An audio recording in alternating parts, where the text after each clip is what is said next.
Purim, it's a Jewish professional's dream.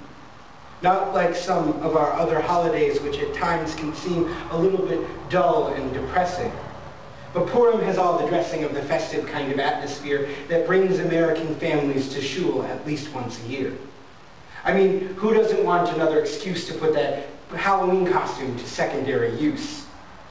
But I get the sense that our interaction with the Purim story never goes very deep. We try to keep those darker clouds at the edge of the narrative from creeping in too far into the center of our view, because I'm not sure we know what to do with the fact that situated under the satire is a little bit more ire than Mrs. Goldstein's second grade Purim play may have made it seem. So what I'd like to do today, if you'll bear with me for a bit, is to take a closer look at Purim and see if we can make sense of it. Now there's some pressure with the Purim Divar. On the one hand, you want to make serious points, but on the other, be happy. After all, it's a dar.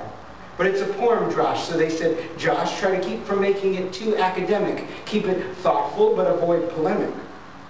And a Purim drash would not be at its best without at least a little bit of merriment and jest. And on top of it, brevity is the soul of wit, so I'll try and watch my time. But to placate the rabbis and the masses, I'll speak of serious things, entirely in rhyme. Megillat Esther is an odd little book where seemingly anything goes with all its lewd jokes and innuendos. In fact, the scholar Harold Louis Ginsberg has proposed that the reason that God's name isn't mentioned anywhere in Megillat Esther is that it would have been inappropriate to use God's name among such frivolous fare. But what interests me is the diaspora setting of the story. All our other holidays are so closely related to this land, and for us diaspora Jews, they demand a constant refocusing on Eretz Yisrael. But the Purim tale is quite literally another story, not about Israeli harvests or Maccabean glory, but about a minority community living in a land of opportunity.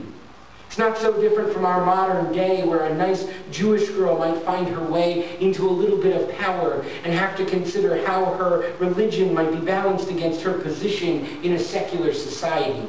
And she, like so many, chooses to practice her faith quietly. And Mordecai at first takes an entirely different route. Instead of putting on a suit and joining the royal court, he sits outside the palace gate, choosing to wait for news from Esther. I think it says a lot that the gate is a physical divider, which serves as a reminder that Mordecai felt like an outsider. But by the end of the story, even he is being honored by the king, who gives Mordecai his signet ring. So clearly these are Jews living comfortably amongst other nations, and at points reaching fairly high stations. We could focus on the impending persecution, as is the Jewish instinct, but I'm not sure that's what makes this story distinct. Sure, there was an attempt to wipe us out, but by the end we're left with no doubt that wherever the Jews go, they will ultimately survive. In fact, by the end of the story, we see them thrive. They're united, and not just because they've seen their enemy indicted or their favorite son knighted, but because they feel like they've been invited to participate in Persian society, to practice their faith perhaps a little less quietly. What we sometimes fail to see is that the Persian Jews don't turn and flee. They don't head for the hills. They stay in Shushan in spite of all its ills.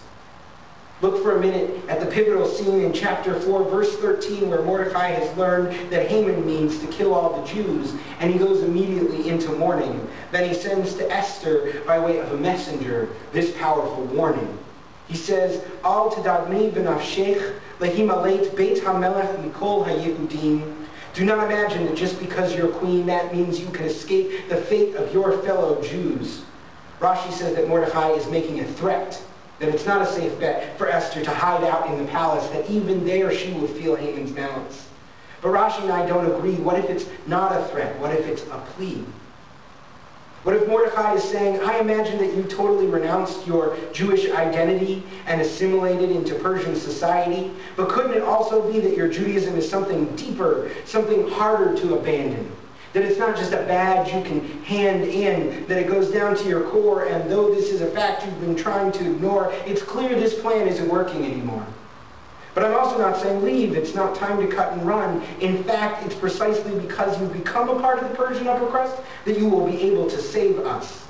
He goes on to say, Umi yodea, im le'et ka'ez higa'at l'malchut. His comment is astute. He says, who knows? Perhaps you've reached a position of such royal wedded bliss so that you could save the Jews in a moment just like this. There comes a time when all of us are called to answer to, and we must stand up and say, I'm an American and I'm a Jew. Mordecai and Esther teach us that for 2,000 years, Jews have been living in a world of I am this and I am also that. In fact, you might say each Jew has to wear a second hat. And we needn't shy away when we don't know what to do, because not feeling totally comfortable in any society is an important part of what it means to be a Jew.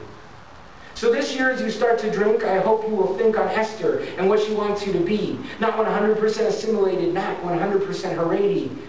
As Daniel Gord has said, we cannot ignore this ancient Jewish call to be passionately both, not passionately nothing at all.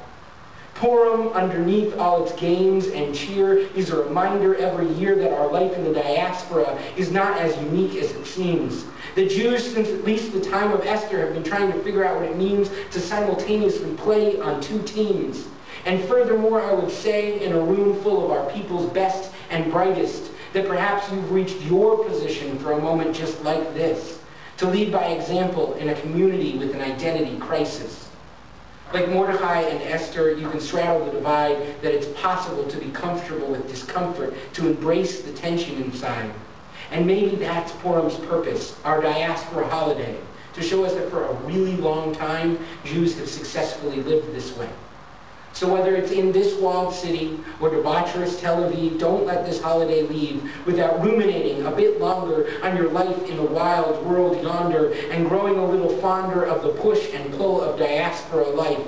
That it's a God-given opportunity to lead your community to a sort of spiritual unity. Not where you're at one with the world, but where you're okay being at two.